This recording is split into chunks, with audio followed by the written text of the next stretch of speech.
The monstrous case of Katherine Knight, who murdered and cooked her lover in an attempt to feed his body parts to his children. When a couple has an argument, it usually ends up with an apology. However, this wasn't the case for Katherine Knight. Not only did she murder her lover, but she also mutilated, chopped, skinned, and cooked him with the intention of feeding him to their children. In today's video, we will be discussing the horrific truth of John Price's death. Welcome to AF Crime, the channel that brings you fascinating crimes all around the world. If you're interested in this kind of content, then this channel is for you. Make sure to like this video, click on the subscribe button and turn on the notification bell to keep you updated on our recent uploads. Now, let's investigate how did Katherine Knight become the first ever Australian woman to be sentenced to life without the possibility of parole.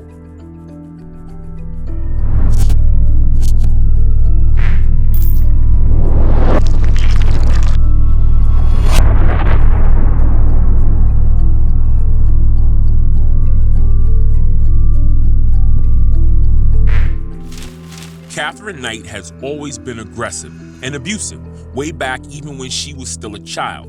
Here's a quick background of Katherine Knight.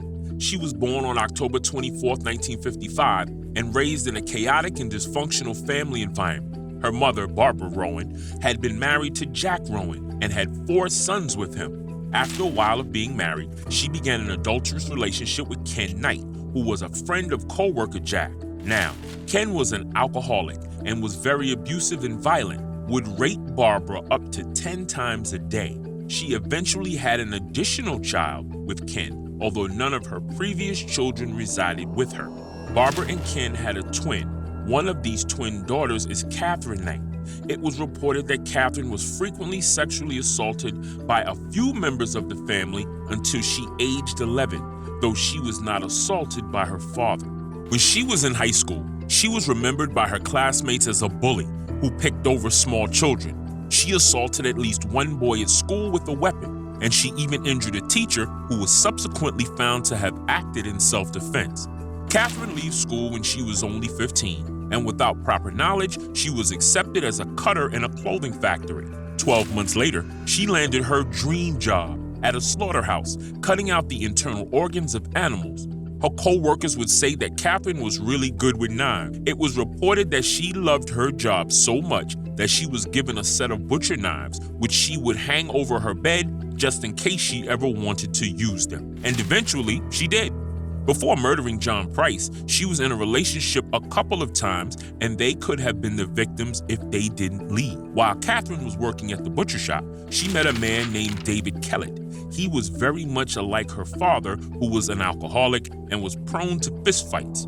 Little did David know that Katherine was used to that kind of violence, and she surprised him when she joined in one of his drunken brawls. David soon realizes that Katherine was capable of doing more than the little damage she did.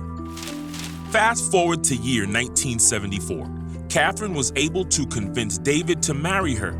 David was pretty much intoxicated in their whole marriage. Her mother even warned him about Katherine's temper, saying that Katherine had a screw loose somewhere. On their wedding night, she got mad because David fell asleep after one round of lovemaking, so she started to strangle him. David woke up and managed to stop Katherine from almost killing him. But despite the incident that happened on their first night, the chaotic relationship lasted for 10 more years. Throughout their marriage, David had been unfaithful and once even left his wife and their 2 daughters in the middle of the night. Katherine was in a rage. Because of this, she was diagnosed with postnatal depression, where she spent a few months in a psychiatric hospital. Note this: she intended to kill a mechanic who had fixed David's car because that made it possible for him to leave. She was clearly having problems in her head. After she got out of the hospital, David eventually tied back with Katherine. After getting back together, Katherine finally decided to leave her relationship with David. In 1986, shortly after her breakup with David, Katherine jumped into a whirlwind romance with another David Saunders. Within a few months of relationship, Saunders moved in with her and her 2 daughters. However, he kept his apartment and was going back and forth from her house to his apartment. This triggered Katherine, as she thinks that Saunders was living a double life and probably cheating on her. And like her previous relationship, this one quickly grew toxic and violent. At one point, she went to Saunders' apartment and slit the throat of their 2-month-old puppy in front of him, just to show him what she was capable of. Boy, if that isn't a red flag, then I don't know what is.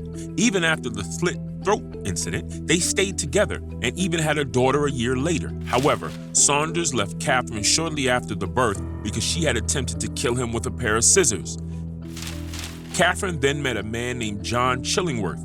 They stayed together for 3 years and had a child named Eric, Catherine's first son.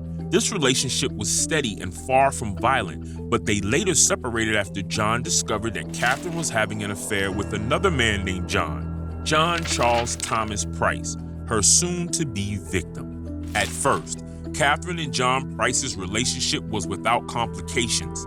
John had 2 older children and seemed to like Catherine. They moved in together in 1995 and things were going smoothly. However, when Catherine suggested they marry and he declined, this would turn out to be the beginning of John Price's nightmare. She began acting abusive, that at one point she framed Price for stealing things from his company and got him fired. Price took it seriously and kicked her out of the house, but a few months later, they started seeing each other again. He could have saved his own life if only they didn't get back together. In February 2000, Price and Catherine had an argument which culminated with her attempting to stab him in the chest. He took a restraining order against her in an attempt to keep his children safe. Towards the end of the month, he fled on and told his neighbors and co-workers that he was concerned for his safety and that if he ever went missing, it was because Catherine Knight killed him, and she did. On February 29, 2000, John Charles Thomas Price came home from work and followed his usual routine of checking with the neighbors before going to bed at 11 p.m. Catherine Knight came home shortly after. She made herself dinner, watched TV, showered, and then went upstairs. She woke up Price and the two had sex together. Price then went back to bed. Shortly after, Catherine Knight took a butcher knife from next to her bed, where she had always kept them, and stabbed her lover 37 times. It was reported that he woke up during the attack but could not fight her off. He surrenders to his wounds and eventually died. Catherine then dragged his body downstairs, where she skinned him and hung his skin from a meat hook in the living room. Then she decapitated him and cut up pieces of his body to cook with potato, pumpkin, beets, zucchini, cabbage, squash, and gravy. She then lay down next to the headless, mutilated corpse of her lover and took a large number of pills, and she passed out. Price's co-workers heeded his warning the next morning. They called the police after he didn't show up for his shift. The police arrived at the house only to find out the most gruesome crime scene that had ever happened in Australian history. In the kitchen, the police found Price's head boiling in a pot of vegetables on the stove. On the table, they found 2 full plates, and each plate was labeled with names. In horror, the police realized that Catherine had intended to serve Price's body parts to his own children. Catherine Knight was in a comatose state for several days, and when she woke up, she claimed that she had no memory of the night before. But despite of her not having no recollection of the night John Charles Thomas died, she was quickly charged with his murder. On October 2001, her trial commenced, but it didn't get very far. Catherine Knight changed her plea to guilty, and the judge adjourned the case without testimony. She was escorted to prison that day, and the judge ordered that her papers be marked never to be released. For the first time in history, a woman in Australia was given a life sentence without the possibility of parole. To this day, Catherine Knight nevertheless maintains her innocence and refuses to accept responsibility for her actions. She is still serving her life sentence at Silverwater Women's Correctional Center, and I hope she rots in there serving her life sentence.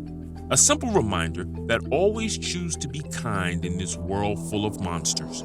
If you happen to like this kind of content, make sure to watch our next video. And let me know your opinions on this case in the comment section below. AF Crime strives to bring you more such cases, so if you are interested, do subscribe to our channel where we bring you multiple videos per week. And don't forget to click on the bell icon to receive notification whenever we publish a new video.